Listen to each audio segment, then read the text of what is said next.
High welcome to নোমারিক father and sons অ্যান্ড আমরা আজকে চলে আসছি হিস্টোরিক্যাল রাংকুট বনাশ্রম বৌদ্ধবিহার। তো এটাই হচ্ছে আপনার বৌদ্ধবিহারের গেট। দেখেন কত সুন্দর দেখতে লাগছে। আমার যখন বৌদ্ধবিহারগুলোতে ভিজিট করি একটু থাইল্যান্ড ফিল দেয়। যাই হোক, এখানকার ভাষা আপনার মারবা ভাষা কিছুটা আপনার কী জানি বলে মিয়ানমারের ভাষার সাথে একটু বেশ মিল আছে। তো এইখানে আপনার ডক্টর আম্বেদকর, আচ্ছা হ্যাঁ, চিটাগাঙে সম্ভবত কোনো এক সময় ডক্টর বি.আর. আম্বেদকর আসছিল। উনি হচ্ছে ভারতীয়। দেখেন B.R.. Ambedkar, doctor B.R.. Ambedkar উনি হচ্ছে এটা উদ্বোধন করছিলেন। আচ্ছা,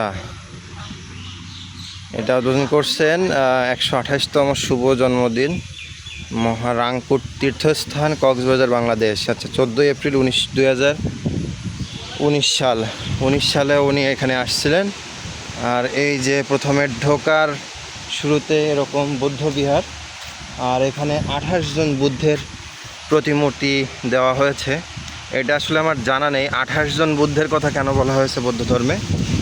যাই হোক, আমরা যেমন হিন্দু ধর্মে ইনকারনেশন নিয়ে বেশ তর্কাতর্কি চলে, ঠিক তেমনি এখানেও আপনার ভাজরা জানা বৌদ্ধ সম্প্রদায়ের লোকজনরা 28 জন বুদ্ধের কথা বলে গেছেন, যেটা আসলে আপনার নেপালি বা আপনার ইন্ডিয়ান যে সমস্ত যে দালাই লামা এগুলার থেকে কিছুটা ডিফারেন্ট।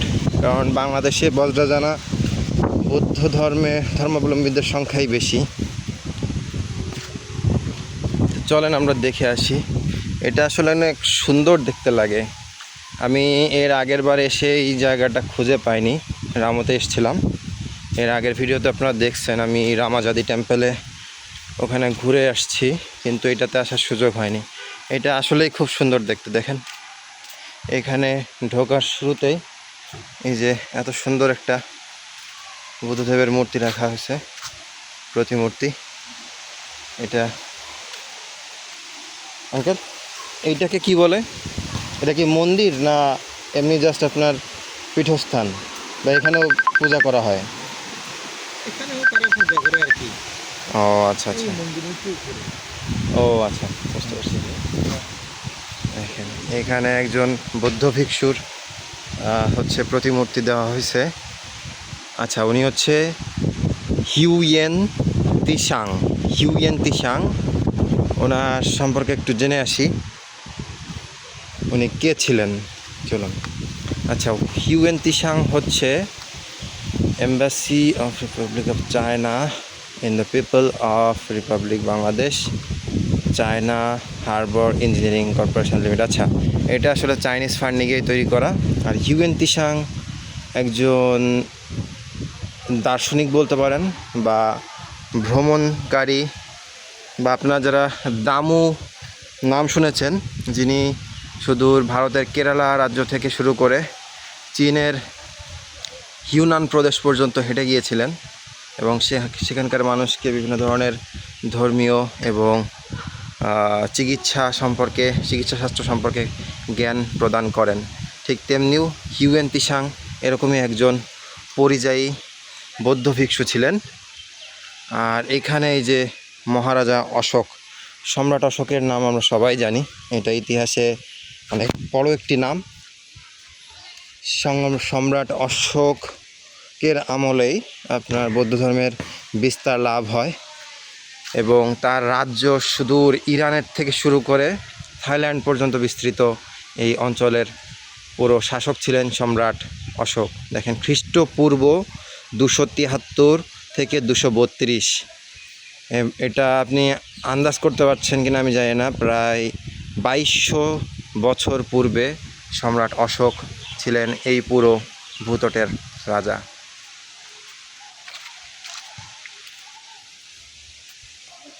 এই দেখেন এখানে 2 জন দ্বাররক্ষকের দেওয়া হয়েছে। আমরা জানি আমাদের হিন্দু ধর্মেও এরকম দ্বাররক্ষকের কথা বলা হয়েছে। এই যে প্রতীকী সারনাথ, বুদ্ধের প্রথম ধর্মপ্রচার দৃশ্য, রাংকুট তীর্থস্থান, রামু, কক্সবাজার। সুন্দর দেখতে, দেখেন, আসলে বলে বোঝানো যাবে না। এরকম বিভিন্ন স্থানে আমি যখন ঘুরি কতটা সুন্দর দেখতে লাগে। আর এখানে এই যে ছোট ছোট বাচ্চারা এখানে প্রবোধ যায় থাকে, অনেকে ছোট থেকেই গুরুদের আন্ডারে, যারা এখানে গুরু আছেন, যেমন আমাদের ইসকনের ভেতরে কিন্তু এরকম বিভিন্ন ব্রহ্মচারী ছেলেপেলেরা সারা জীবনই এরকম বিয়ে না করে, আবার অনেকে বিয়েও করে, বাট বিয়ে না করে থাকে। বেসিক্যালি বৌদ্ধ ধর্মে আপনার সাপের প্রতিমূর্তি এটা দেওয়া হয়েছে। এটা আসলে আপনারা সমুদ্র মন্থনের কথা জানেন, সমুদ্র মন্থনের সময় কিন্তু শেষনাগ এবং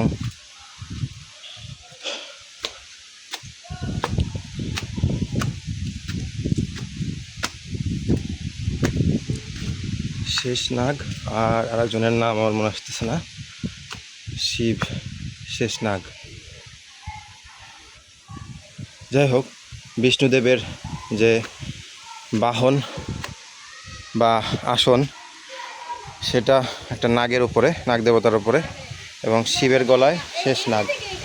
তো এই সাপের যে প্রতিমূর্তি এগুলো ওখান থেকে রিলেটেড, এবং সমুদ্র মন্থনের কাহিনীগুলো বৌদ্ধ ধর্মে কিন্তু অনেক সুন্দর করে দেখানো হয়েছে।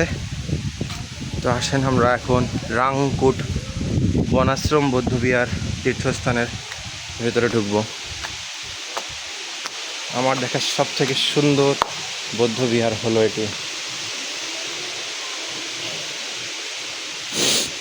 অনেক সুন্দর দেখতে, দেখেন প্রতিটা জায়গা সুন্দর করে সাজানো হয়েছে। এই যে এখানে উত্তম মঞ্চ, আচ্ছা এখানে হয়তো ওনারা বিভিন্ন ধর্ম চর্চা করে থাকেন। সম্পূর্ণ দেখেন মন্দিরটা একদম থাই স্টাইলে তৈরি। বিশেষ করে বাংলাদেশের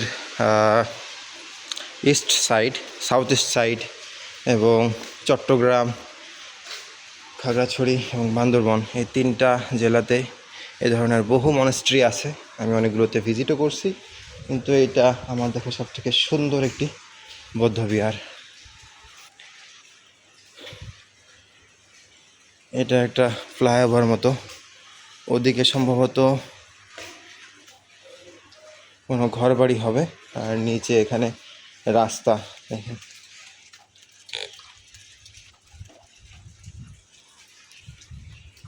চলেন আমরা একটু দেখে আসি, ভেতরে মন্দির দর্শন করে আসি। যদিও বৃষ্টির দিন বলে এখানে বেশ পরিষ্কার পরিচ্ছন্নতা গাফিলতি আছে, তারপরও ঠিক আছে, কোনো সমস্যা নেই। রাংকুট অফিস, এবং এই যে এখানে বুদ্ধদেবের সুন্দর একটি প্রতিমূর্তি। ওম নমো বুদ্ধায়, ওম নমো বুদ্ধায়। বুদ্ধদেবের এই যে প্রসাদ এভাবে নিবেদন করা হয়, এবং গ্লাসে এই যে জল প্রদান করা হয়।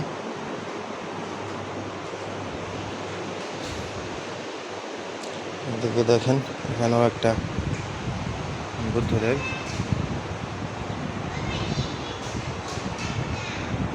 তো বৌদ্ধ ধর্মের সব থেকে বড় বিষয় হচ্ছে নির্বাণ লাভ। আপনি যত শান্তভাবে যখন নিজেকে জানার চেষ্টা করবেন, তখনই আপনি নির্বাণ লাভ করতে পারবেন। বৌদ্ধ ধর্মে একটি গ্রেট থিঙ্কিং দেওয়া হয়েছে যে master of life. What is master of life? Like how do you and how you are going through with your life, and what kinds of path you are following. Like আপনি কোন পথ অবলম্বন করবেন এটা সম্পূর্ণ আপনার ব্যাপার।